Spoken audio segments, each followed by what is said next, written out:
కేసీఆర్ పై CM Revanth Reddy తీవ్ర స్థాయిలో విమర్శించారు.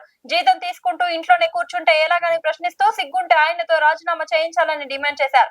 మంత్రి పొంగులేటిపై ఆరోపణలను కొట్టిపారేస్తూ ఆధారాలుంటే సిఐడికి ఇవ్వాలని సవాల్ విసిరారు. గురువింద గింజ తన కింద నలుపు ఎరగదన్నట్లుగా విపక్షాల తీరు ఉందని ఎద్దేవా చేశారు. పేదల కోసం పనిచేసే తమ ప్రభుత్వాన్ని విమర్శించడం హాస్యాస్పదమన్నారు. అధికారులు అందరూ సభకు రాని చంద్రశేఖరరావు గారిని మొదట రాజీనామా పెట్టించండి. సిగ్గు లేకుంటే మాటలు మాట్లాడతారు. సిగ్గులేని మాటలు మాట్లాడితే నాకు కూడా చికాకు వస్తుంది అధ్యక్ష. సానానికి కూడా అర్థం ఉంటుంది. కోటి 10 లక్షల జీతం తీసుకొని సభకు రాకుండా ఇంట్లో ఉన్నాయనేమో రాజీనామా చేయడంట, జీతం వాపసు ఇయ్యడంట.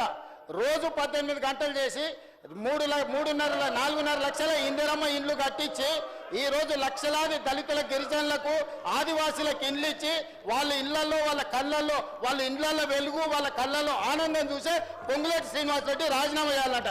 సిగ్గుండాలి మాట్లాడడానికన్నా కొంచెమన్నా. అంటే మీరు చెప్పింది వినకపోతే మంత్రి రాజీనామా చేయాలనా? మీ తాతలు దిగొచ్చినా జరగదు. మీరు అనుకుంటారో మీరేదో అరుస్తే గోల పెడితే వింటారని. మీ సంగతి అంతా తెలుసు. మేనమావకు చెప్పినట్టు ఉంది పుట్టింటి గొప్పలు. గురువింద గింజ కింద ఎంత నల్లగా ఉందో తెలియదు. వాళ్ళ కింద ఎంత నల్లగా ఉందో నాకు తెలుసు. నేను మొత్తం చూసి వచ్చినాను అధ్యక్ష. ఇక నేను ఎక్కువ చెప్తే బాగుండదు, చిట్టా చెప్తే అసలు బాగుండదు. ఒకటే అధ్యక్ష,